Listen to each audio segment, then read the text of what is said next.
Salut Marie! Allô, Catherine! Toi, c'est quoi ta chanson québécoise préférée de tous les temps?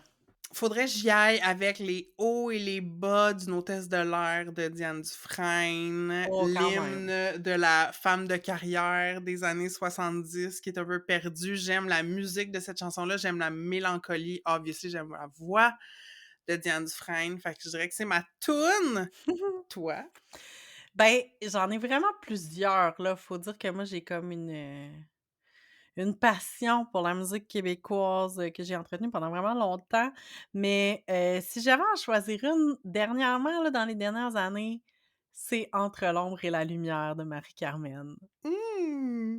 C'est tellement une chanson complète. Je trouve que c'est genre une des tunes les plus tristes ever parce qu'il y a comme un fatalisme dedans, là, tu sais, genre, je sais que tout va aller mal, puis tout va continuer à aller mal parce que c'est toujours de même que c'est, mais genre, il y a quand même, je sais pas, là, on dirait de l'espoir dans la fatalité, je sais pas. J'aime cette tune, elle est cathartique.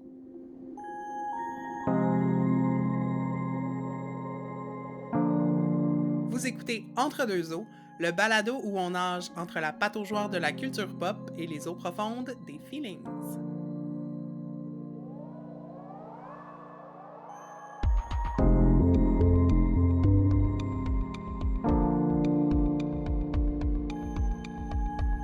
On consacre tout un épisode de Entre deux eaux sur la question des chanteuses, les chanteuses québécoises des années 80-90. Fait qu'on parle pas de gars aujourd'hui. Girl Euh, power! yes! Puis on va vraiment se lâcher lousse, là. En pataugeoire, on va y aller longtemps, on va fangirler sur nos chanteuses préf de cette époque-là, l'époque de notre enfance, préadolescence, les chansons qu'on aimait, les textes qui nous ont fait triper, qui nous peut-être font triper encore, le look des chanteuses, leurs propos, puis tu sais, la place tellement importante qu'elles ont eue dans nos vies. En eau profonde, on va comme prendre un step back puis regarder plus le traitement médiatique qui a été réservé à ces chanteuses-là, puis aussi comme le contexte culturel québécois de l'époque. Et en fin d'épisode, notre dernier segment sera le retour du club de lecture d'Entre deux eaux.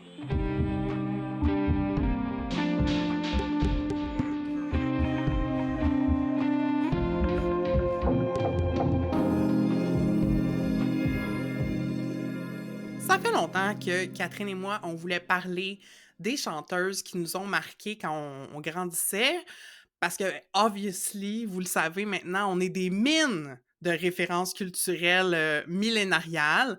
And also, on est des féministes de troisième vague-ish. Donc, fait on aime ça examiner le traitement médiatique qui est réservé aux icônes pop féminines particulièrement.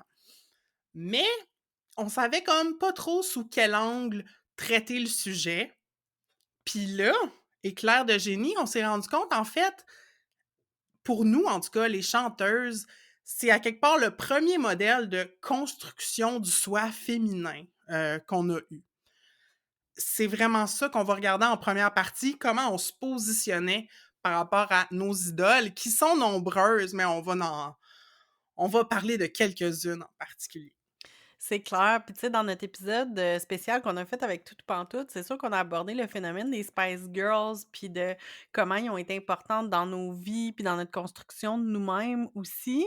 Mais là, c'est pas dans le thème d'aujourd'hui parce qu'on parle de chanteuses québécoises.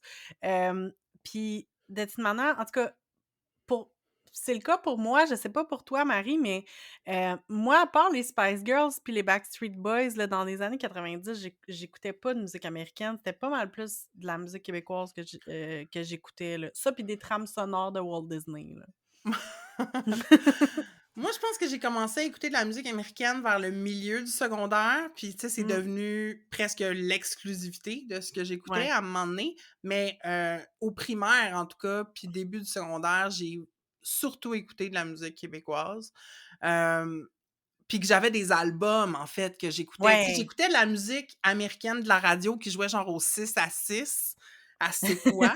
Mais pas comme: «OK, je vais acheter l'album de tel artiste, puis je vais l'écouter au complet». Ouais. Ça, c'était réservé, aux artistes québécois et aux artistes québécoises, en fait. Parce qu'on se souvient pour notre, auditoire très jeune, que dans le temps, on achetait des albums puis on Oui. n'écoutait pas ça en streaming. On est des vieilles personnes, même que je pense que tout comme moi, tu as eu des cassettes vraiment Yes! longtemps. J'ai encore des cassettes. Yay les Hem, cassettes! fait que plongeons dans nos souvenirs. Hem, Catherine, peut-être je te laisserai introduire comme qui fait partie de notre canon, qui Oui. constitue comme l'œuvre maîtresse dont on va parler aujourd'hui, qui est la musique pop féminine des années 80-90. Ben oui, c'est ça, parce que, tu sais, on a beaucoup réfléchi, on a même fait des recherches, voir, tu sais, quels artistes étaient là dans ces années-là, quels, albums sont sortis, puis finalement, on a fini par construire notre canon, qui va à peu près, là, de 82 à 98 pour pas trop tomber parce que il on est dans les artistes pop, mais en même temps, à partir de 98-2000, on est comme dans une pop transformée, renouvelée à la, j'ai envie de dire André Waters, Infinité, heu, Jacinthe. Jacinthe, Gabrielle des Trois-Maisons, Nancy Dumais, tu sais comme c'est on allait ailleurs, mais aujourd'hui, on veut vous parler des queens que sont, Julie Masse, Marie-Carmen, Jo Bocan, Céline Dion, évidemment. Céline Dion Obviously. qui a une carrière avant et après cette période-là, mais on va se concentrer sur, la Céline Dion des années 90, ben 80-90. Joanne Blouin, Joanne Labelle, Martine St-Clair, Laurent Jalbert, oh my god, Francine Raymond, Mitsou, France d'amour, Linda Lemay, Marjo, Isabelle Boulay. Là, notre liste est pas exhaustive, mais comme ça dresse un portrait, je pense, assez Mmh. presque complet là, de comme l'univers des chanteuses, pop là, puis qui ont, tu sais, tout en étant très différentes les unes des autres, qui ont quand même des similarités, là, tu sais, on voit qu'ils appartiennent à la même période, on voit qu'ils sont dans le même univers culturel, là, tu La sais. plupart sont ce qu'on pourrait considérer des chanteuses à voix. Oui, Même quelqu'un comme Francine Raymond, qui est pas réputée pour sa voix, mais plus pour ouais. ses textes, elle a pas comme un filet de voix. Il y a peut-être Mitsou, là, qui est plus, ou Joanne Labelle, qui sont pas des Oh, grandes voix, mais tu sais, il y a un shift aussi, je pense, oui, post 2000, que c'est encore plus l'image, puis c'est moins des chanteuses qui poussent la note, tu sais. puis je trouve que dans ce groupe-là aussi, c'est pas tu sais, il y en a certaines qui sont auteurs, compositrices, interprètes, d'autres qui sont plus interprètes, tu sais, ça varie, mais c'est comme un peu un mélange des 2 aussi, je trouve. Comme les Mmh. artistes étaient quand même assez impliqués, dans les processus, même celles qui étaient juste interprètes. Fait qu'en tout cas, Mmh. ça nous fait le portrait, là, pour que vous sachiez, là, de quoi on parle, de qui on parle. Puis, ben, c'est ça, toi, Marie, si je te demande, là, une de des performances mémorables de cette période-là ou une chanson mémorable, à quoi tu penses? Ben, moi, je me rappelle beaucoup, ça a été la mode à un moment donné, puis je me rappelle de 3 en particulier. Autour des lancements des albums, il y avait des spéciaux Mmh. télé. OK, Je me ouais. rappelle de, quand Nathalie Simard a sorti, Nathalie au maximum, qui était son 1er album solo d'adulte. Ouais. Il y avait eu un show qui avait été télévisé. Il y a aussi Joanne Blouin, quand elle a sorti son album éponyme, qu'elle avait fait Mmh. dans le fond, c'est comme des petits clips à pas beaucoup de budget pour chacune des chansons de l'album. Céline avait fait la même chose pour Incognito. Mitsou, pour El Mundo, a fait la même chose. Fait que ça, c'est les performances dont je me rappelle le plus parce que Ouais. certaines, genre, je les ai réécoutées, je les ai retrouvées sur YouTube plus tard. Heu, donc c'était pas, tu sais, c'est pas des chanteuses que j'ai vues live, j'étais trop jeune pour aller Mmh. voir des shows. Fait que c'est beaucoup cette image-là comme du clip, tu sais? Ouais. Hem, où, tu tu sais, il y a pas des performances claires dont je me rappelle aux émissions télé, mais j'aimais beaucoup les émissions de variété, comme j'aimais RSVP, après ça Laser 3345. Il y avait Rock Voisine, à un moment donné, qui avait une émission de variété à TQS. J'étais une grande fan des émissions de variété de soirée, genre. Ouais. Mmh. Toi, c'est quoi tes souvenirs? Mais j'allais dire, je pense que c'est ça, moi aussi, j'écoutais beaucoup les shows de variété avec mes parents le Mmh. soir. Hem, Sinon, ben, j'ai vraiment c'est drôle parce que, tu sais, c'était beaucoup la radio à l'époque. Je me souviens le soir, quand j'étais surtout au primaire, là, je me couchais le soir puis j'écoutais rock détente. Puis c'était à l'époque où il y avait des quotas francophones, mais qu'il y avait le droit d'y passer à des heures de moins grande écoute. Mais moi, c'était comme le moment dans la journée où j'écoutais la radio, puis c'était genre PS Tendresse, puis tout ça. Fait que d'écouter les quotas franco, puis tous les artistes que j'ai nommés tantôt, tu sais, ça jouait tout, là, tu sais. Fait que Mmh. tous ces artistes-là que j'avais pas nécessairement des albums, je pense à Francine Raymond. J'ai jamais eu d'album de Francine Raymond, mais genre, j'en connais tellement des chansons d'elle parce que comme ils jouaient sans cesse à la radio, là, comme c'était tellement bon. Joanne Blouin aussi, je veux dire, Dore Caroline, comme voyons Mmh. donc, là. Ça, puis comme la fascination pour Brooklyn dans ces années-là, comme, tu sais, Jules Mars aussi, elle a des tunes qui Billy, parlent de Billy and Brooklyn, Brooklyn, là. ouais. Tout le monde est à Brooklyn. Je suis comme: «Qu'est-ce qu'il y avait avec Brooklyn dans ces années-là?» Ça me fait juste vraiment rire.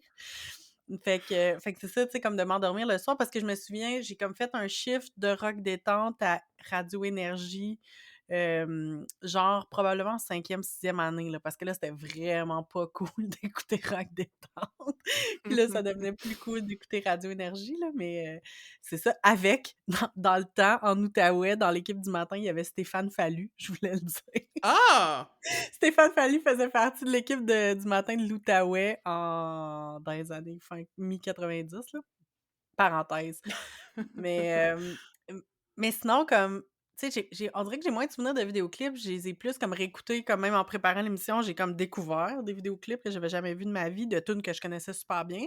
Mais le clip que je me souviens, c'est tous les cris, les SOS de Marie-Denise Mmh. Pelletier, elle qui chante sur le top de la falaise avec les grosses vagues, c'était impressionnant, là. Mmh.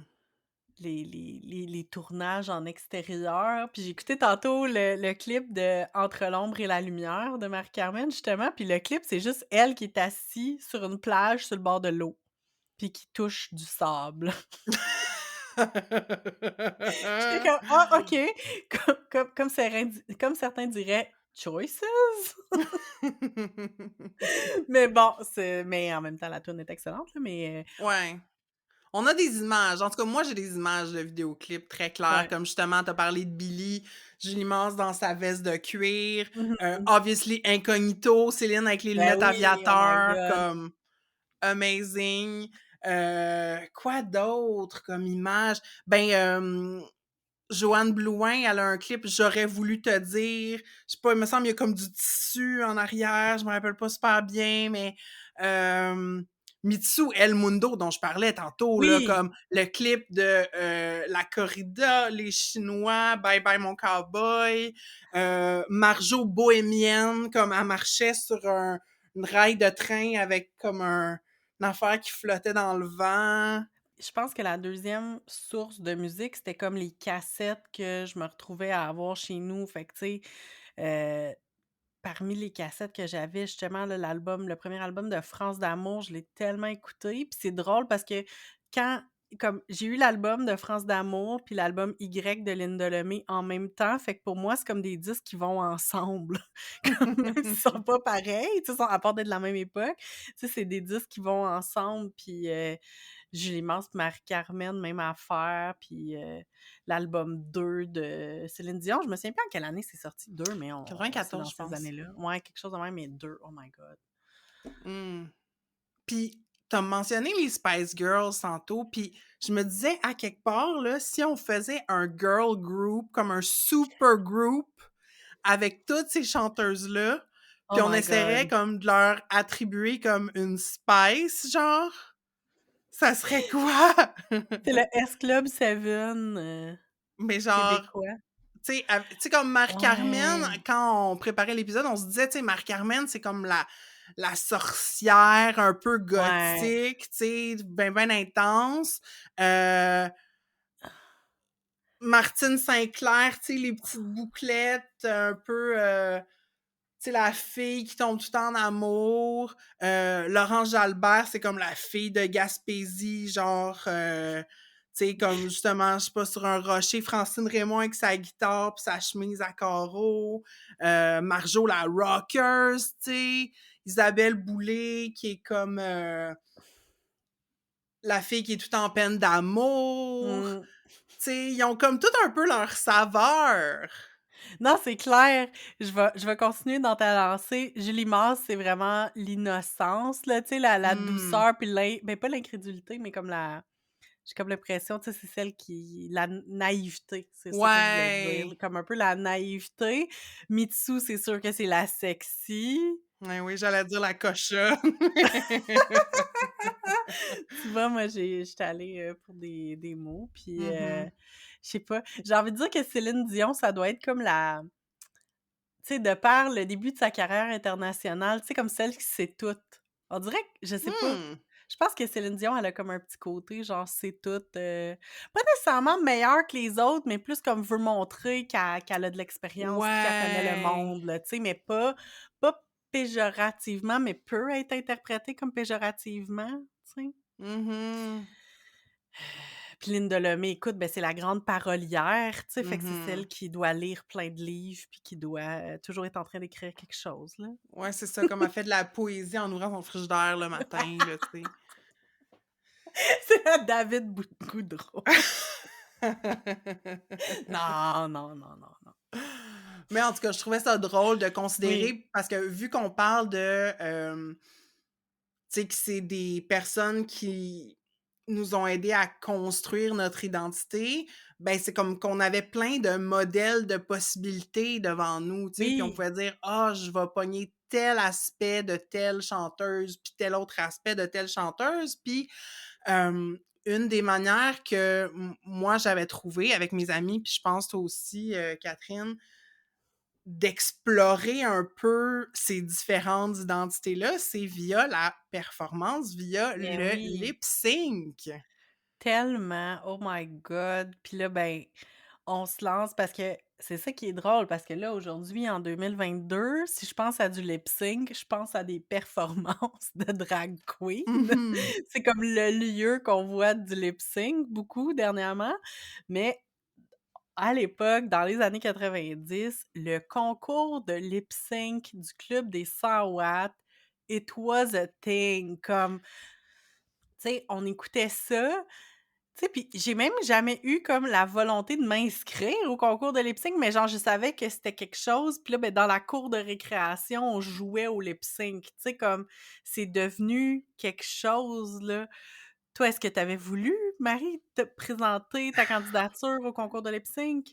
Je pense que j'étais trop jeune, je pense que Ouais. j'avais peut-être pas le guts, mais je sais qu'à un moment donné, il y a des amis sur ma rue qui avaient comme lancé l'idée que peut-être ils allaient envoyer leur candidature. Je sais pas Oh. si au final ils l'ont déjà fait, mais je me rappelle de l'après-midi où est-ce qu'ils m'avaient dit: «Non, non, mais comme on va participer», tu sais? Puis je vivais un mélange de comme: «Oh my god, la célébrité est plus proche de moi que qu'elle l'a jamais été», tu sais?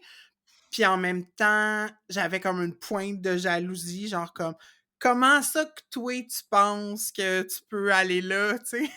Alors que c'est genre, je pense peut-être éventuellement, peut-être me filmer pour peut-être envoyer ma cassette. Hey, en plus, c'était du commitment, là, ce monde-là, à l'époque, là, tu sais, fallait que tu trouves une caméra, t'enregistrer sur une grosse cassette, envoyer ça par la malle, C'est hey, toute une affaire. clair! Envoyer ça à Radio-Québec, c'est quelque chose, Sur la rue mais Follum. oh my god. Hey, ouais, le lip sync, c'était vraiment intense. Puis, fait que oui, il y avait l'aspect au Club des 100 watts, mais sinon, là, moi, je me rappelle, avec mes amis, on mettait la cassette, l'album, le premier album de Julie Mance. Mmh. on mettait ça dans le lecteur, puis là, on alternait. Fait que si j'étais avec mon amie Amélie, ben là, il y avait une sur la face A qui faisait 1 3 5 puis l'autre qui faisait 2 puis 4. Mais Ah, c'est là, bon.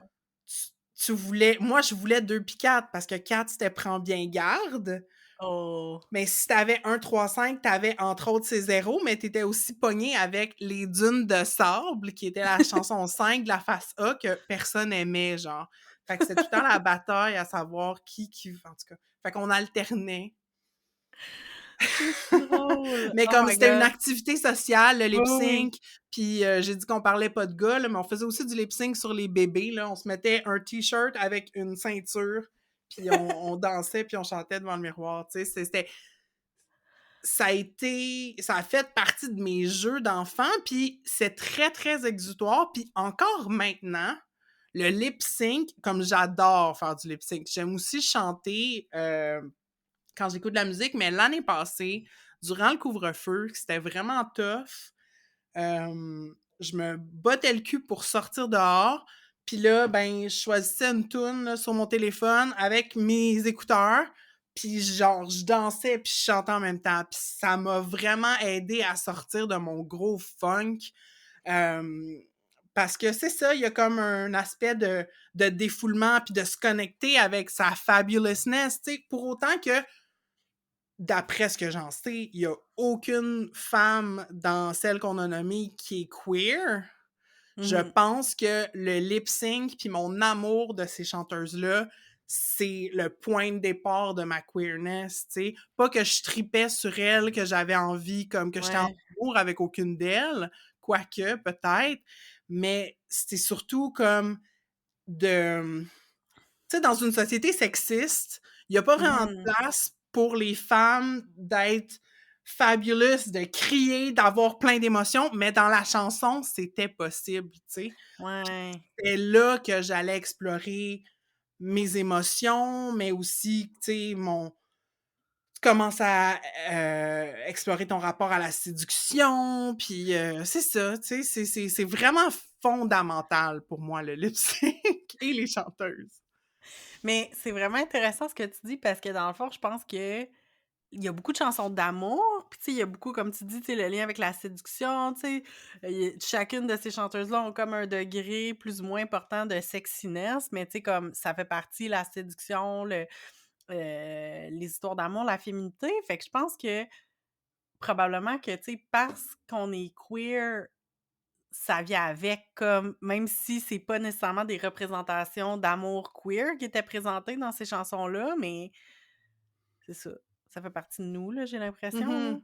Ben, c'est ça, vu qu'on est un auditoire queer, Mais c'est nécessairement, on a ça. une lecture queer des affaires. Ben oui, c'est ça, parce Mhm. que mais c'est ça, parce que, tu sais, je pense que comme grandir queer, ça fait que quand tu regardes des femmes fortes ou des femmes, point, c'est ça, là, tu comme c'est pas clair si tu veux être elles, si tu veux leur ressembler, si tu veux être leur amie ou si t'es comme en amour ou t'es séduite, tu sais, Mm, c'est comme mhm, c'est tout mais tout est mélangé, mhm. puis c'est beau quand même comme que ça soit Ouais. mélangé puis que ça soit pas si clair, là. Mhm. Ouais, non, je pense que c'est vrai.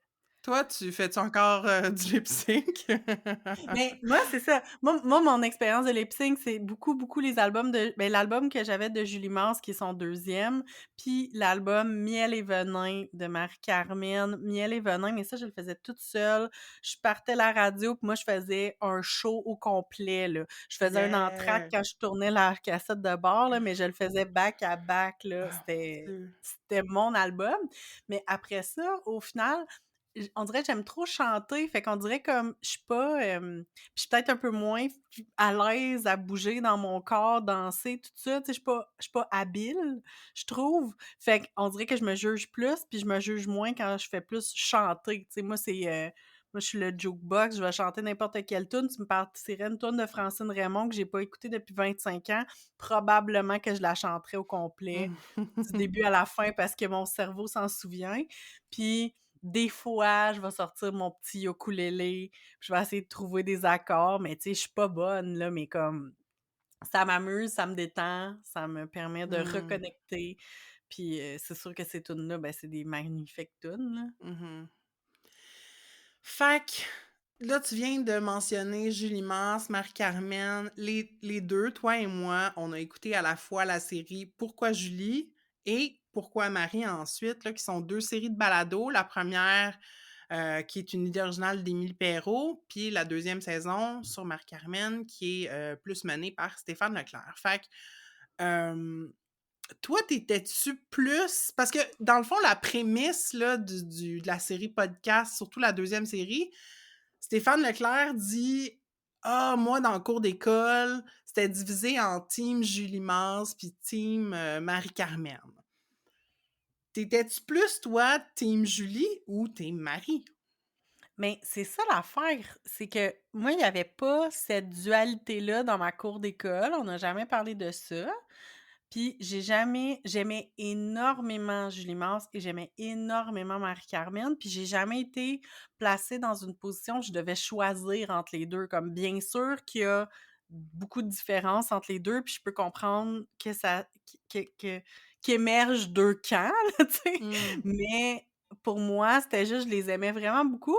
Puis je te dirais que si à l'époque, tu m'avais demandé genre: «OK, il faut que tu choisisses», probablement que j'aurais plus été team Julie Mars, peut-être à cause de justement, là, tu sais, son innocence puis son, je sais pas, là, c'était peut-être plus facile de connecter avec Julie Mars qu'avec Marie-Carmen, même si comme genre, tu sais, je ressemble à aucune des 2, tu sais, mais aujourd'hui, je pense que je suis vraiment plus comme l'impact de Marie-Carmen est vraiment plus important, puis en Mmh. me plongeant dans sa carrière pour préparer l'épisode, je relate vraiment avec Marie. Mmh. Ouais. Puis toi? Ben, je pense que je suis par défaut plus team Julie Mars. Moi non plus, à mon école, j'ai pas senti qu'il fallait que je choisisse. Mais par contre, Julie Mars, je sentais plus qu'elle m'appartenait. Dans le sens où, Mmh. je l'ai déjà mentionné, moi, mon idole d'enfant, c'était Nathalie Simard, puis je l'ai suivie, tu sais, jusqu'à Tourne la page, jusqu'à son premier album solo. Puis après ça, pour plein d'affaires qui se sont passées dans sa vie, on est au courant, Nathalie est comme disparue, tu sais. Puis pour la remplacer dans mon univers culturel, ben, c'est Julie Mars qui a vraiment pris la place, Mmh. surtout son premier album. C'est ça, super important pour moi, là, c'était ma chanteuse préférée. Hem Puis d'ailleurs, j'ai une preuve de à quel point que je tripais sur Julie Masse. On Ah, veut fact-checker ton amour pour Julie Mars. va falloir que je trouve un moyen de numériser ça, là, mais en 92, Radio-Canada avait fait un événement porte ouverte pour le 40e, puis fait que c'était une visite longue, là, on visitait tous les studios, le costumier, tout le kit. Puis à la fin de la visite, dans un des hangars, tu pouvais choisir une chanson, du répertoire québécois, heu, puis tu pouvais faire une performance de lip sync qui était filmée par les Mmh. caméras de Radio-Can et après ça, ils te donnaient la cassette et le tout pour 0 cent. C'est un Wow! souvenir extraordinaire, donc j'ai moi avec, tout habillé en jeans, avec un petit bandeau, puis des petits bottillons, rouges en Suède, puis mes grosses lunettes, à chanter Les idées noires de Julie Mars, puis je me donne à un point, tu sais? C'était tout, là. Ouais, Fait ouais. que, ouais, définitivement plus Julie, j'ai capoté quand elle est arrivée au Bye Bye 91, hem, tandis que Marie-Carmen, j'aimais ses chansons, mais c'était mes parents qui l'écoutaient. Je l'écoutais avec Mmh. mes parents, comme je me rappelle qu'on avait la cassette de, Dans la peau dans l'auto, puis elle jouait constamment, mais j'avais moins ce sentiment-là comme d'appartenance avec, Marie-Carmen. Mais moi, j'ai tellement des souvenirs forts de justement l'album Miel et venin avec Marie-Carmen. Puis c'est drôle parce que en réécoutant la série de balado Pourquoi Marie, tu sais, Stéphane Leclerc, il présentait Marie-Carmen comme une fille de contraste, tu sais. Puis je pense que c'est ça Mmh. qui me fascinait, tu sais. Puis juste en nommant des exemples de ces chansons, tu sais, comme Piaf chanterait du rock, L'Aigle noir, Entre l'ombre et la lumière. Tu sais, on joue beaucoup sur des contrastes, tu sais, du Ouais, comme entre la des trucs. douceur et la colère, Ben, c'est ça, tu sais, miel et venin, tu sais, c'est ça ouais. aussi. Puis il présentait même, tu sais, le fait que comme parce que Marie-Carmen, son vrai nom, c'est Marie Aubu, c'est pas Marie-Carmen, mais que le choix de Carmen avait été Carmen, c'est comme, tu sais, le personnage Carmen dans l'opéra, puis, tu sais, d'autres personnages qui sont, la Sainte Carmen de la Maine qui était citée, Mmh. mais tu sais, qui sont comme plus des femmes, tu sais, Marie la sainte, puis Carmen Mmh. la femme de joie aussi un peu, là. Fait que, tu sais, c'était en tout cas, c'était quand même intéressant, puis je pense que c'est ça, puis je pense que ce qui m'attirait chez elle, c'était comme son image de femme forte, indépendante, puis vraiment passionnée. Hem, je pense que c'est ça, tu sais, comme j'aime la musique en douceur, mais tu sais, je pense que tout le rock qu'il y avait dans ses chansons. Ouais. Puis là, c'est ça, je voulais te faire écouter un petit bout, du clip «Donne-toi» qui est le premier album la première chanson de l'album Miel et venin. Fait que ça donne le coup d'envoi. Fait que moi, quand j'entends les premières lignes de musique de «Donne-toi», là, on dirait que ça me part, je suis comme: «OK, je suis prête, je m'en vais dans le milieu du salon, puis je vais préparer mon show», là, comme parce que c'est ça qui partait l'album. Mais je trouve que c'est ça, là. Je me souvenais pas d'avoir écouté le clip à l'époque, mais je trouve que ça montre vraiment l'essence rock de Marie-Carmen. Je vais te laisser le regarder. Ah, je vais cliquer sur ce lien-là. OK. Je suis fortement intriguée, je me rappelle pas du clip du tout.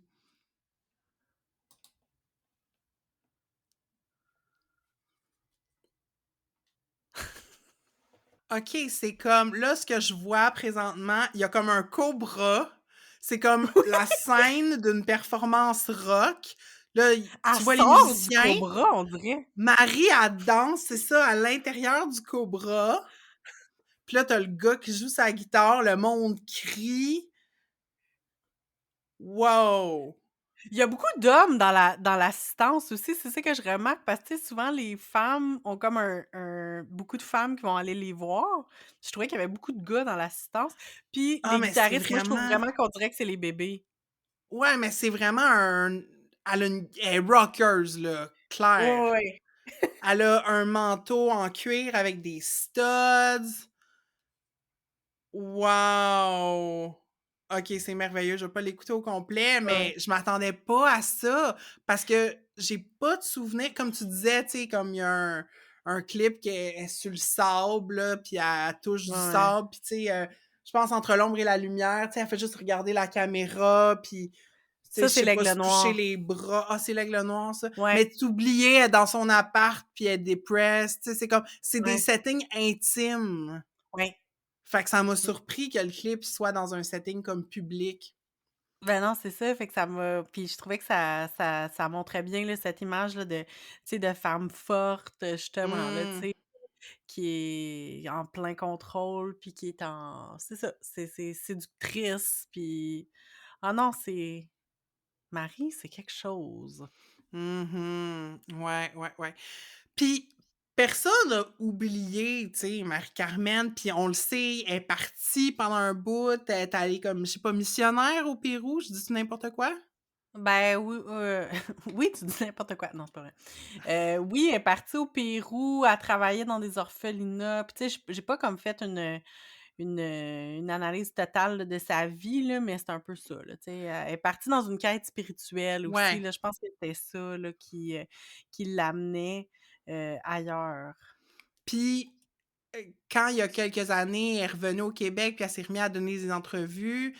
Puis là, il y a cette fameuse tournée qu'elle a faite Mmh. avec, Joe Beaucamp puis Marie-Denise Pelletier. Les gens sont tellement contents, tu sais, Ah, de la tellement. retrouver. Je sais pas si toi moi, je suis pas allée voir, là, malheureusement, mais as-tu des amis, toi, qui Non. sont allés voir, ce show-là, puis qu'est-ce qu'ils en ont pensé?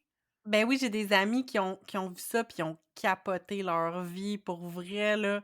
Hem, je leur ai demandé leurs commentaires, là, tu sais, dire comme: «C'était quoi vos impressions?» Puis tu sais, ils disaient: «C'était comme un 2 heures non-stop de pure magie», tu sais, puis la complicité entre ces artistes-là, c'était vraiment, tu sais, c'est ça, c'était vraiment spécial de voir. Puis tu sais, tout le monde avait leur moment, mais tu sais, tout le monde était comme en forme puis en feu, là, tu sais, c'est vraiment ça que j'ai compris puis qu'on voyait pas le temps passer, là, vraiment.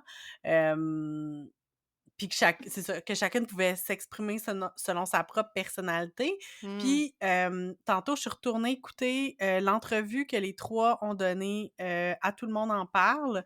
Il y a C'était en 2000, je sais plus exactement c'était à quel moment là, mais tu sais, la tournée était déjà en route, mais il restait encore des dates là, de shows à faire. Puis je pense il y a encore des dates qui s'en viennent là, ce que j'ai compris là. Le show est encore en tournée là, mais tu sais, de toute manière, les tournées durent longtemps ces temps-ci avec Mmh avec les arrêts là.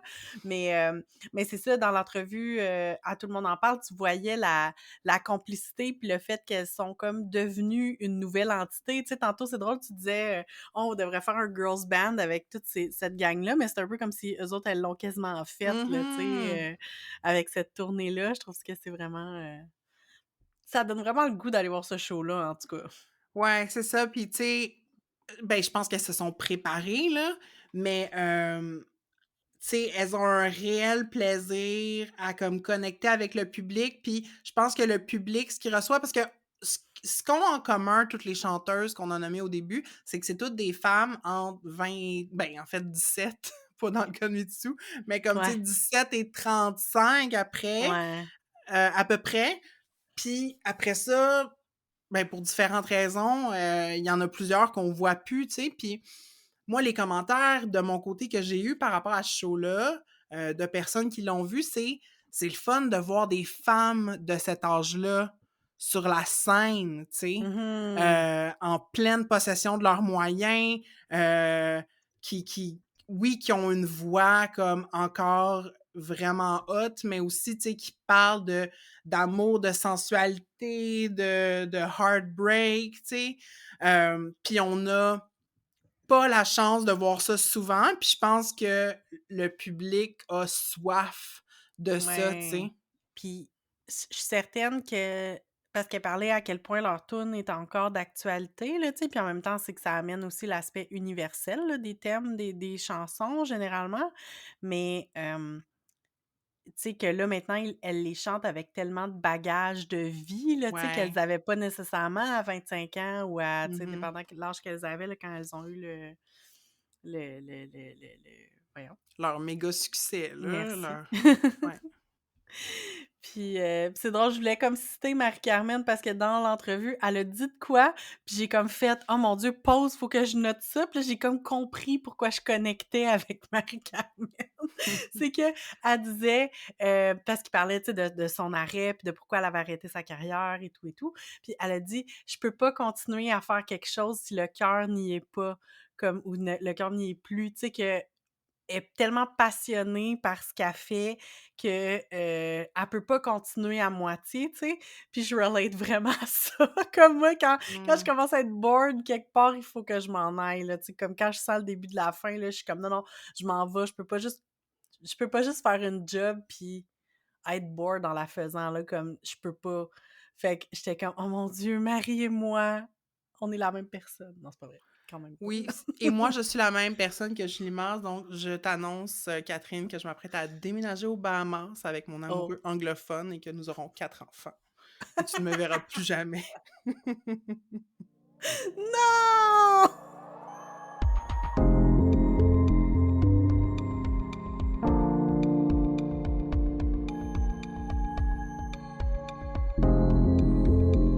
Bienvenue en eau profonde. Dans cette partie-là, on va plus rapidement quand même s'attarder ben, au traitement médiatique qui a été réservé aux chanteuses de l'époque qui nous concerne aujourd'hui, euh, notamment dans l'humour, puis aussi leur considération par la critique musicale. Mmh. Tu sais. Euh, Moi, je pense que, tu sais, quand on parlait tantôt de l'image des chanteuses, à quel point c'était marquant, l'envers de ça, c'est que j'ai des souvenirs aussi très clairs des parodies de ces Mmh. chanteuses-là, notamment RBO, tu sais, qui ont parodié le clip pour Une histoire d'un soir avec Marie-Denise Pelletier, mais c'est, je pense, Bruno qui porte un fat suit, puis ils ont changé les paroles de la chanson, puis c'est pour une histoire de poids. Puis à la fin, Marie-Denise elle défonce le plancher tellement qu'elle est grosse, tu sais. Ouais. Bon, ha ha ha. Très drôle. Fait que, tu sais, on ridiculisait pour certaines leur apparence. On a parlé dans notre épisode sur le bye-bye comme systématiquement, elles étaient, tu sais, c'était toutes des crises de folles, tu sais, pour différentes raisons. Celle qui avait moins de voix, c'était facile de dire: «Ah, elle a pas de talent» ou comme Ouais. «Ses chansons veulent rien dire», tout ça. Puis je pense que moi, je vivais un genre de décalage entre mon amour tellement pur pour ces chanteuses-là, puis la façon dont je voyais qu'on en parlait, tu sais, des fois dans les médias. Je sais pas si tu as vécu quelque chose de similaire? Ben, c'est clair, là, tu sais, moi aussi, ça me marquait de voir, ben, justement, là, l'aspect, là, tu sais, qu'elles sont toutes des crises de folles ou des criardes ou des trucs de même. Puis je trouve qu'on les mettait un peu toutes dans le même panier, tu sais, comme que c'était comme: «Ah, ben, c'est la chanteuse de l'heure», tu sais, qu'on les amalgamait toutes alors que, tu sais, puis tu l'as tellement bien dit, tu sais, en leur donnant, tu sais, des saveurs ou des caricatures, tu sais, comme elles étaient pas pareilles, là, tu sais, elles se distinguaient vraiment, c'était pas comme un tu sais, ils étaient pas tous dans le même tapon, tu sais. Puis là, Mmh. j'essayais de penser à des justement à des tu sais, je me souviens qu'il y a beaucoup de Mitsu, tu sais, puis, d'ailleurs, j'ai envie de vous inviter à aller écouter, il y a un épisode, du podcast Chosen Family dont on a parlé à l'épisode Mmh. précédent, mais, Chosen Family, ils ont fait une entrevue avec Mitsu récemment, puis c'était vraiment intéressant d'entendre, tu sais, parce que d'une part, d'entendre plus parler du lien entre Mitsu, sa carrière, puis la communauté queer, c'était super Ouais. intéressant, mais aussi, justement, là, tu sais, tout le backlash qu'elle a eu comme, tu sais, puis ça le fait qu'on la ridiculisait parce qu'elle était sexy, puis que, tu sais, qu'elle utilisait beaucoup son corps, la sexualité, mais en même temps, c'était comme C'était l'âge qu'elle avait, c'était ben tout oui, c'est ça! genuine, là. C'est Oui, elle-même oui. qui a comme créé son costume pour Bye Bye Mon Cowboy. C'était son idée. C'était pas un Mhm. producteur louche qui est arrivé puis genre: «Ah, petite fille, on va te vendre». C'est elle qui avait envie de faire ça, tu sais? Ben oui, c'est ça. Fait que, tu sais, en tout cas, moi, j'ai trouvé ça super intéressant. Je trouve que c'est une super bonne entrevue, là, Ouais. chez Chosen Family, là. Allez écouter ça. On va mettre le lien, dans l'épisode, dans les notes de l'épisode, on va mettre le lien. Puis sinon, ben, c'est ça, tu sais, c'est sûr que dans les bye-bye, il y en a eu tellement, là, tu sais, de se moquer de Céline Dion aussi, puis de Ouais. même Marie-Carmen, même si comme moi, j'ai une image vraiment claire de André-Philippe Gagnon avec une perruque puis une grande robe noire Mmh. avec il y avait comme les épaules dénudées, mais comme des manches longues. Ouais, ouais, ouais. Puis, mais en même temps, c'est comme je trouvais que c'est comme peut-être un peu moins ridicule que d'autres Mmh. personnes qui ont été ridiculisées, mais tu sais, justement, là, tu sais, Céline, c'était un peu tout le temps le Joe Bocan aussi, Joe qui était Bocan, oh comme mon Dieu! attaché, là, Oui, Diane Dufresne avant ça aussi. oui. Fait que c'est sûr que, tu sais, quand on parle de l'impact que ça a sur comme on voit des modèles de femmes fortes, mais qui se font aussi ridiculiser. Puis, tu sais, Mmh. je pense que la critique était certainement plus grande envers elles qu'envers, les hommes, leurs contemporains. Mmh. Fait que c'est sûr que ça ben, c'est ça, je trouve que ça t'amène un truc que la musique des femmes, c'est pas sérieux aussi, là. Moi, ça a fini par me Mmh. dire moi, j'ai eu une période où ce que justement parce que, tu sais, j'ai toujours trippé musique, tu sais, j'ai été comme chroniqueuse culturelle, dans une autre vie puis tout ça, mais j'ai eu une époque au début, avant d'être féministe, que j'étais comme: «Ah non, mais moi, la musique de filles, j'écoute pas vraiment ça parce que comme c'est pas intéressant, là. Ouais, Je c'est relate pas, niaiseux. tu sais, Mmh. c'est niaiseux, là, c'est pas, moi, j'aime la chanson engagée puis la chanson à texte, là, fait que Mmh. j'écouterai pas, Mmh. Céline Dion, mettons, là. Puis c'était le point de vue des critiques aussi, tu Oui. sais, comme, dans, le balado «Pourquoi Julie?», Émilie Perrault interview, Alain Brunet, qui était critique, pour la presse à l'époque, puis qui tu sais, c'est vraiment rude, là, sa critique, tu sais. Mmh. Puis tu beau ne pas aimer, il y avait comme ce côté-là de vraiment dénigrant, tu sais, dans les propos de Ouais. beaucoup de critiques musicaux hommes straight, que, tu sais, c'est ça, c'est pas assez bon, c'est pas assez profond. Puis je me rappelle même Céline, tu sais, comme ça a pris 2 et encore pour qu'elle soit comme respectée par les critiques, tu sais. Fait que, ouais, il y a pas ce il y avait pas ce respect-là même quand elles étaient au top. Oui. Puis une fois que leur carrière se termine pour différentes raisons, comme on disait, déménagement aux Bahamas ou comme, tu sais, les producteurs décident qu'elles ont atteint l'âge que c'est plus intéressant, c'est plus monnayable, tu sais, ben, comme Mmh. elles disparaissent pour faire place à une autre génération, mais tu sais, on c'est intéressant ce qui se passe maintenant avec un peu la réhabilitation de certaines figures de cette époque-là parce que pendant un bout, on les a oubliées, tu sais. Puis même, Oui. ben, je veux que tu parles, Catherine, du livre que tu es allée chercher à la bibliothèque qui est comme choquant.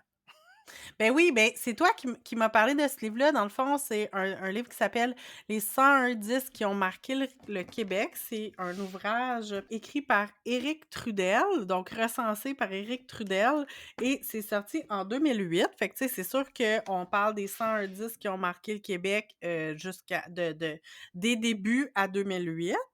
Hem, Puis toi, c'est toi qui m'en avais parlé parce que Émilie Perrault a mentionné qu'il était pas dedans. En fait, Émilie Perrault mentionnait dans le podcast que les albums de Julie Mars, malgré qu'ils ont été des super gros succès commerciaux, ne se trouvent pas dans les 101 disques qui ont marqué le Québec. Mais on le regardait ensemble hier, c'est pire que ce qu'on pensait.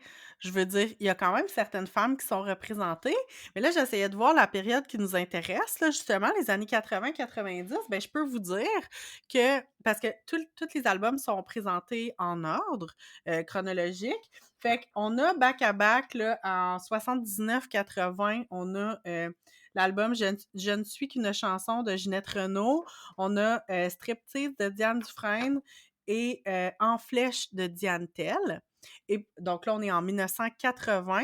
Pouvez-vous croire qu'on se rend jusqu'en 1995, donc 15 ans avant qu'il y ait une autre femme qui puisse avoir le titre d'un disque qui a marqué le Québec. Fait que ça veut dire que Marie-Carmen n'est pas là, Julie Mance n'est pas là, toutes les autres femmes qu'on a nommées tantôt sont pas là.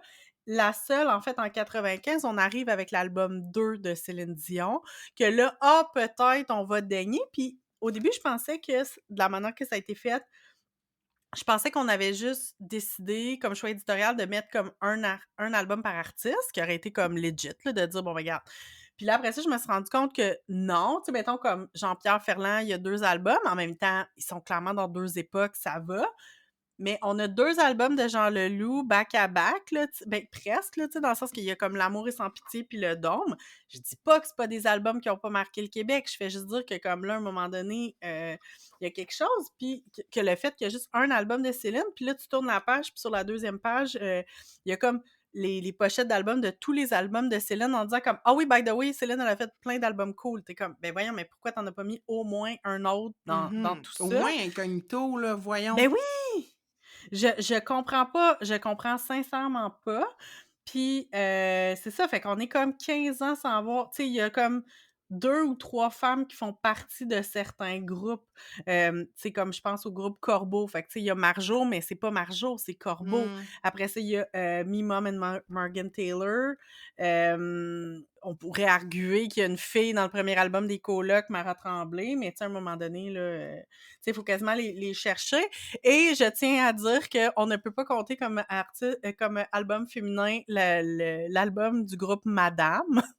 On se souvient, on se souvient du groupe Madame, mais Mais effectivement, là, tu sais, voir que ça a marqué le Québec à ce point-là, mais c'est madame, on ça! se calme! Tu sais, je suis quasiment étonnée de pas voir Vita Vinaigrette, là, tu sais, Ben dans, oui, ou comme la soundtrack là-dedans, de là. Pitbull. Anyway. Tu sais, c'est ça, c'est vraiment puis là, après ça, tu sais, parce que c'est ça présente le 101 disques, mais il présente quand même d'autres artistes, d'autres disques, tu sais, comme parce qu'il parle du contexte culturel.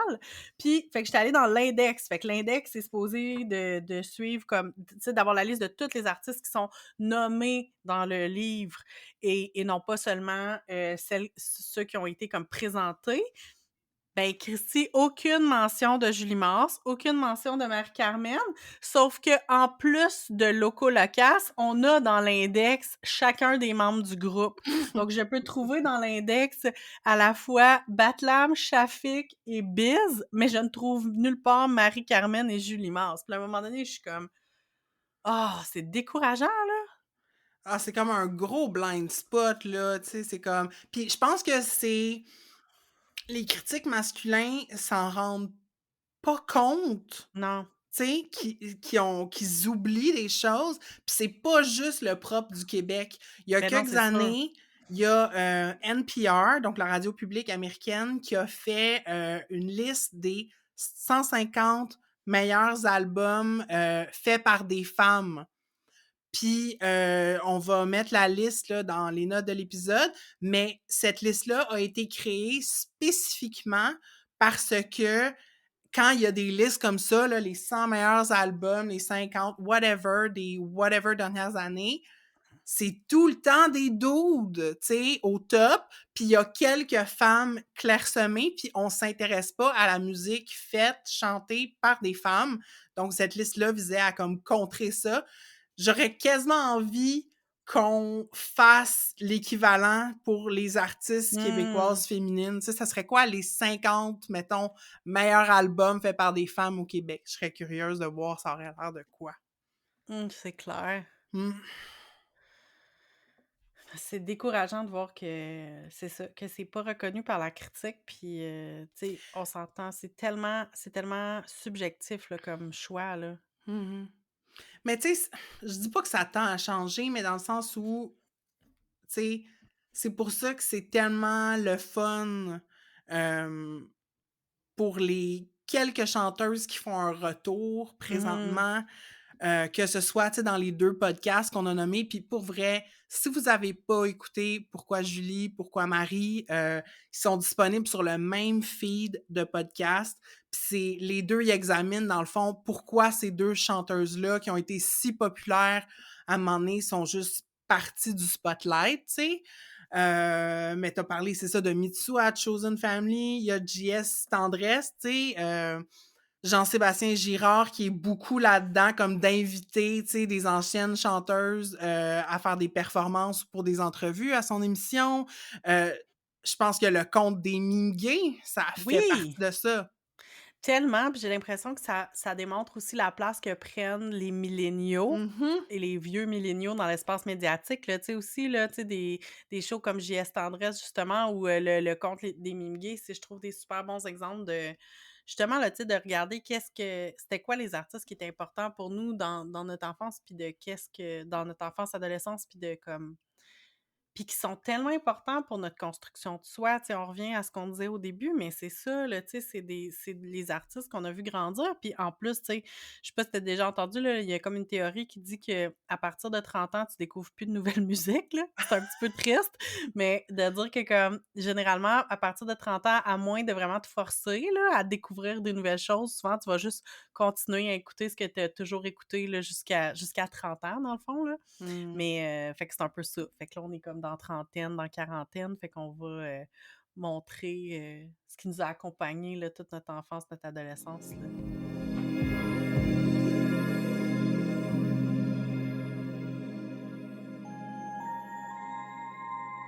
Bienvenue dans cette dernière partie d'épisode. On a décidé de faire un petit club de lecture, mais un club de lecture un peu différent.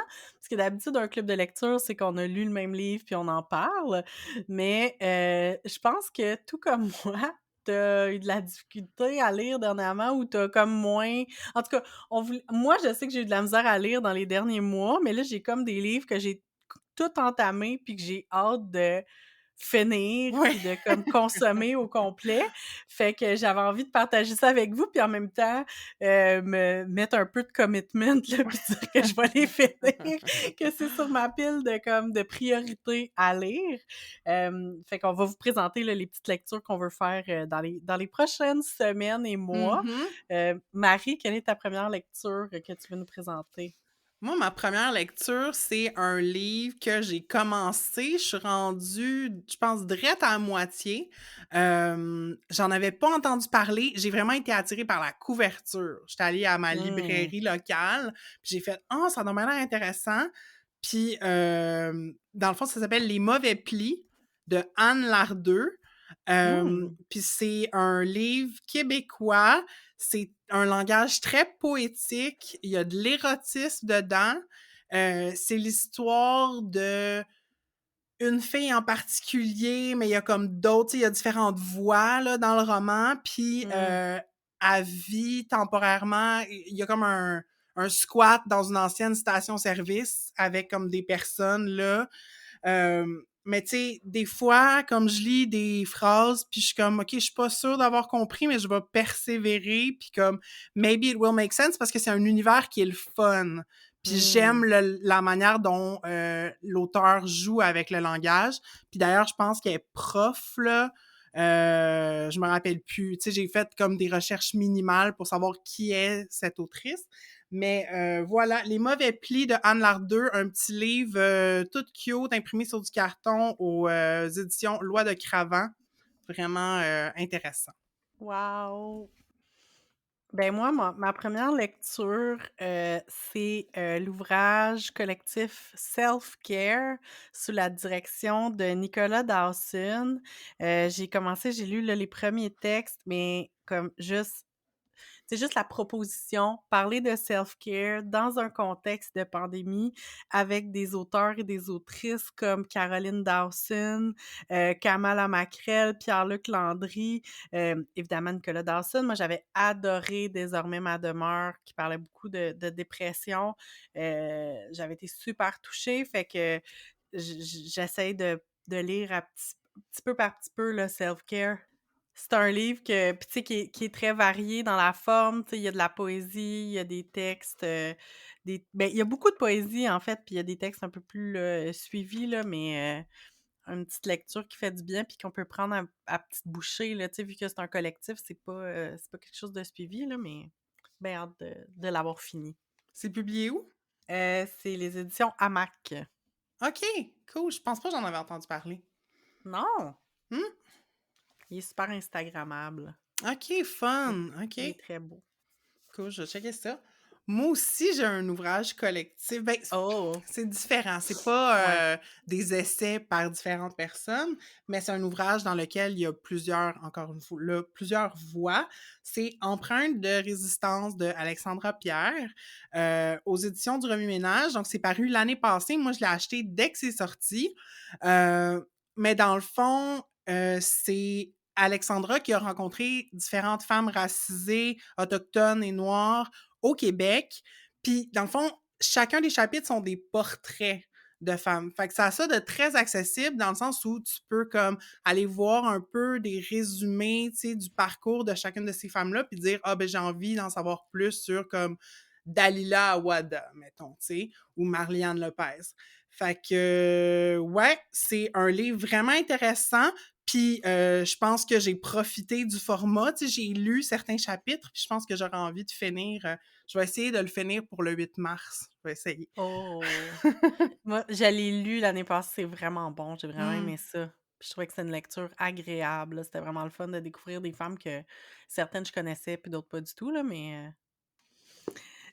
mon prochain livre que lui, je suis rendue à peu près à la moitié, ça fait vraiment longtemps que je le traîne, mais on dirait que je le prends en petite dose, mais c'est super bon. C'est, le mémoire, style autobiographie de Cameron Esposito qui s'appelle Save Yourself. Ah. Puis moi, j'aime beaucoup Cameron Esposito. C'est notamment, elle a un podcast qui s'appelle, Query.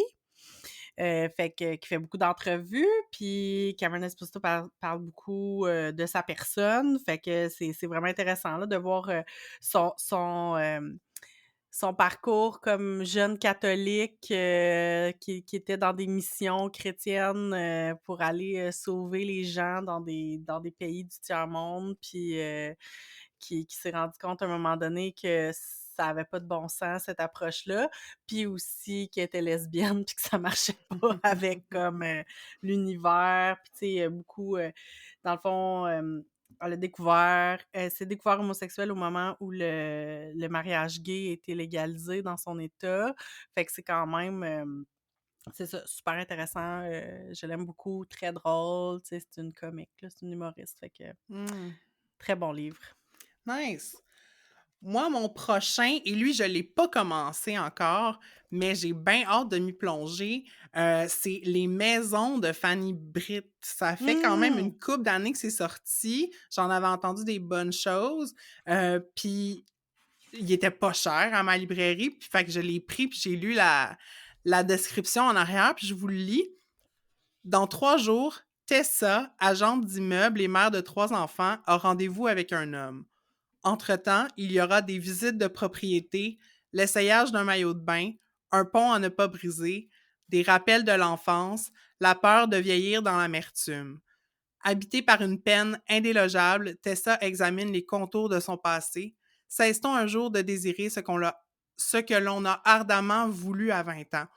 Fait que je sais pas, j'ai l'impression que c'est genre lire, la vie émotionnelle cachée des filles de Selling Sunset. Il y a de quoi dans comme la peine non dite Ouais. des femmes. Tu sais, je veux dire, puis une agente d'immeuble, c'est rarement une héroïne de roman, là. Mmh. Je trouve il y a ça le fun dans l'exploration d'un personnage. Euh, je trouve qu'il est peu présent des fois dans la littérature, tu sais, parce qu'il y a beaucoup d'autofiction, puis sinon, ben, les personnages, c'est comme, c'est plus un télo, là, tu sais, fait que Ouais. j'aime ça, explorer, des personnages qui sont différents. Fait que voilà, j'ai bien hâte de le lire. Bon, ben, moi, je suis dans le c'est un autre livre que je traîne depuis longtemps, mais ça, c'est un livre plus théorique, fait que c'est sûr que c'est plus long à lire, je trouve, là. Mais je veux le terminer cette année, et dans un contexte de peut-être déconfinement, ça s'y prête. C'est The Art of Gathering de Priya Parker. Donc, le sous-titre, c'est How We Met and Why It Matters. Puis, Priya Parker est tellement extraordinaire dans sa manière de conceptualiser, dans le fond, n'importe quelle rencontre, dans le fond. Puis, c'est à la fois des réflexions, mais aussi un espèce de guide de comment organiser des rencontres, que ce soit des rencontres formelles, informelles, des conférences qui vont réunir des centaines de personnes ou un souper d'amis. Tu sais, elle nous amène à s'interroger sur le pourquoi qu'on se réunit avant du comment on se réunit, tu sais. Puis je trouve que c'est intéressant, tu sais, je l'ai commencé, on était déjà en pandémie, puis c'est intéressant de lire ça, je trouve, dans un contexte où on n'est pas capable de se voir physiquement ou très peu, tu sais. Puis, mais en même temps, le concept des gatherings existent quand même en confinement, là, tu sais, par des événements virtuels notamment, tu sais, fait que puis, j'aime suivre Priya Parker sur Instagram, elle poste souvent des réflexions justement, puis des textes sur, comment on peut continuer à se réunir tout en étant, à distance, là, Mmh. puis de l'importance en fait que prend les rencontres, là, dans ce contexte-là, là, mais super beau livre, super visuel, puis, voilà. Nice. Puis moi, mon dernier livre, qui est pas un livre, c'est un site web, que j'ai envie de vous recommander si vous le connaissez pas encore. C'est, Salty, dans le fond, qui est Mmh. un magazine web. Je sais pas s'ils font des éditions papier parce que je vois des couvertures, là, sur leur site, mais je sais pas comment obtenir des versions papier. Moi, j'ai toujours lu leurs textes en ligne et ce qui est bien, c'est que, tous leurs textes sont accessibles gratuitement dans un souci de comme démocratiser les réflexions, tu sais, qui Mmh. font partie du magazine. Mais évidemment, ils encouragent les gens à devenir membres puis à contribuer, financièrement. Mais, j'adore la perspective de Salty. C'est vraiment une perspective, féministe, pro-sexe, queer, dans la nuance, dans le care, mais tu sais, c'est pas toujours des textes, tu sais, je veux dire, il y a des affaires qui parlent, regarde, je suis juste sur la page d'accueil, puis ça parle de schizophrénie, Mmh. ça parle de troubles, du comportement alimentaire, il y a des histoires qui parlent de transidentité, de, BDSM, de d'avortement, de grossesse, mais tu sais, j'ai l'impression que c'est comme mon style de féministe qui écrivent dans cette revue-là. Puis voilà, c'est toujours super pertinent les réflexions que je lis là-dedans, même si je m'identifie pas tout le temps exactement à qu'est-ce qui est dit, j'apprends des choses puis ça me fait réfléchir. Fait que l'adresse c'est saltyworld.net. Je vais le mettre dans les notes. Puis c'est quoi ton dernier livre? Ben, écoute, on est, encore dans le mois de l'histoire des Noirs, puis, le 2021, on a eu une grande perte, on a perdu Bell Hooks, Mmh. qui est puis c'est fou parce que la journée que j'ai appris le décès de Bell Hooks, donc probablement le lendemain que c'est arrivé, j'avais recommencé à lire «Apprendre à transgresser», dans une traduction française, là, publiée aux éditions Sileps. Puis, en tout cas, j'ai trouvé ça comme, tu sais, quel hasard, là, tu sais, de ressortir ce livre-là puis d'en lire, 1 ou 2 chapitres, puis ensuite d'apprendre, là, cette grande perte pour, je pense pour le féminisme, puis aussi pour le monde de la pédagogie. Puis c'est ça, dans le fond, apprendre à transgresser, c'est, le sous-titre, c'est «L'éducation comme pratique de la liberté». Fait qu'on est vraiment beaucoup dans, la pédagogie radicale émancipatrice, fait que beaucoup ancré dans les théories, là, anticoloniales, critiques et féministes, de comment on peut, dans une salle de classe, soit dans une salle de classe ou aussi dans une communauté d'apprentissage, là, justement, là, faire utiliser l'éducation pour la justice sociale, là, finalement. Mmh. Puis, les réflexions de Bellux sont tout le temps très intéressantes, tu sais. Souvent, on parle dernièrement, tu sais, de safe space, puis est-ce que l'éducation peut être un espace de safe space? Puis je pense que Bellux s'est exprimé un peu là-dessus en disant que ça se peut pas vraiment, là, tu sais, comme l'éducation, il faut être shaké un peu, mais tu sais, je pense que dans tout ce débat-là, on oublie des fois que comme c'est pas parce que l'éducation comme telle, c'est pas un safe space qu'il faut comme, provoquer inutilement les Mmh. personnes, puis traumatiser, puis trigger les personnes qui sont en classe, là, tu sais? C'est comme selon moi, c'est 2 choses. Mais, puis en tout cas, j'essaie de voir de quelle manière est-ce qu'on peut, comme personne blanche aussi, tu sais, comment on peut s'inspirer pour, c'est ça, là, pour avoir des pratiques, là, qui sont décoloniales puis qui sont, mais comment on peut parler de racisme, là, dans des groupes d'apprentissage comme en Mmh. classe et tout ça, là, fait que, Bellux, c'est beau, c'est bon. Nice, ouais.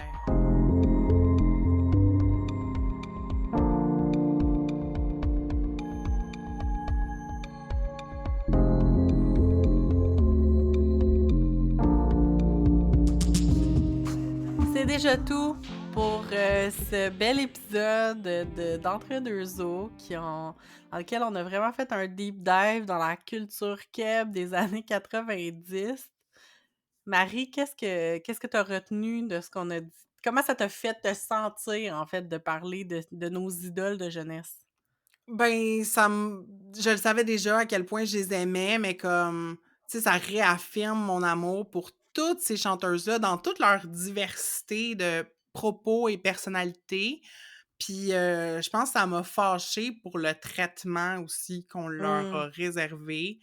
Hem, ouais, puis ce livre-là, là, des 101 albums qui ont marqué le Québec, là, c'est comme un peu de la bullshit, mais bon. Ouais. Toi, qu'est-ce que tu retiens de notre conversation? Ben, moi aussi, je pense que ça a renouvelé, mon amour pour, la musique de cette période-là. Je vous avouerai que ces temps-ci, j'écoute beaucoup la trame sonore du Femmen Canto, heu, toujours, mais j'ai quand même mis, des chanteuses des années 90 dans nos playlists ces temps-ci, puis ça a fait vraiment du bien. Puis, j'étais contente d'avoir comme une raison de réécouter le podcast «Pourquoi Marie?». Tu sais, dans le fond, je l'avais écouté quand c'est sorti, mais je veux dire, c'est rare que je réécoute des podcasts. Fait que j'étais contente de le redécouvrir, de redécouvrir Marie-Carmen. Puis je l'ai même pas mentionné, mais j'ai mon T-shirt de Marie-Carmen, le T-shirt avec l'illustration du podcast. Il y en avait eu un qui avait été sorti aussi pour Julie Mars, je sais que tu l'as. Yes! Hem, c'est chez Tamelo Boutique? Tamélo, ouais. Ouais, donc avec écrit «Entre l'ombre et la lumière», puis j'aime ça chaque fois que je le mets, ma fille me dit: «Ah, elle, c'est Marie, hein, maman?» Je suis comme: «Oui, c'est Marie-Carmen». Puis là, on chante l'Aigle noir, puis c'est bien drôle. Oh, nice. Puis tu as parlé de playlist. On est fine, on va vous en faire une playlist. Fait que, on va vous mettre ça aussi dans les notes. Fait qu'un gros, Québec pop, féminin fest, voilà. Fait que ça va être comme nos highlights là, des chanteuses, de l'époque qu'on a nommées 82 à 98. Fait que ayez du fun, plongez dans la nostalgie, c'est bon. Et si vous écoutez notre playlist puis ça vous plaît ou juste vous voulez réagir à l'épisode, ben dites-le nous, partagez-nous vos réactions. Vous pouvez toujours nous envoyer des DM, on est sur Facebook puis sur Instagram avec le handle entredeuxeaux.balado. Vous pouvez aussi en parler aux gens dans votre entourage, répandez la bonne nouvelle. Le bouche à oreille, c'est super hot pour promouvoir les podcasts. Puis, vous pouvez aussi faire des stories, nous taguer. Ça nous fait vraiment plaisir de recevoir de vos nouvelles puis de recevoir de votre amour. Ça nous aide à nous faire connaître. Fait qu'on est très on est très reconnaissante d'avance. Merci. On est très grattés. Non, je veux dire, tu sais, un mot de gratitude comme... Ouais, Non, comme grateful. ouais, exactement. Mais grateful.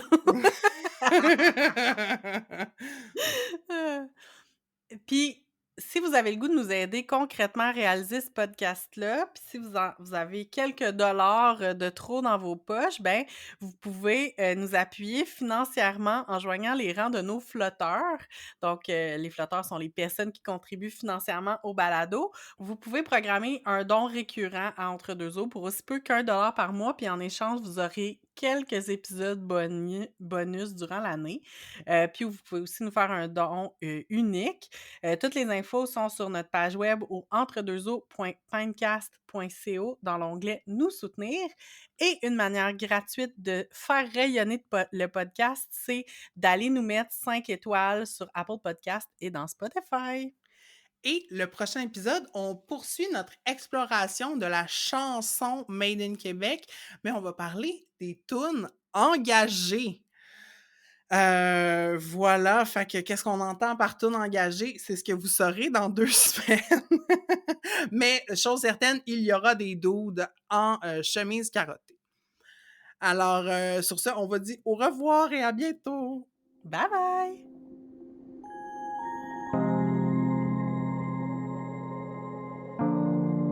Entre deux eaux est une réalisation de Catherine Ploufjeté et de Marie Larochelle. C'est aussi Marie qui fait le montage. On a enregistré cet épisode chacune chez nous. Moi, Marie, à Montréal, au Tiohtià:ke, un territoire autochtone non cédé qui est gardé par le peuple Kanien'kehá:ka. Et moi, Catherine, je suis à Québec, sur des terres qui font partie du territoire traditionnel non cédé des Hurons-Wendat. Merci à Roxane de Carufel pour notre visuel et à Poulain pour notre thème musical. Ce balado est une idée originale de Catherine et Marie.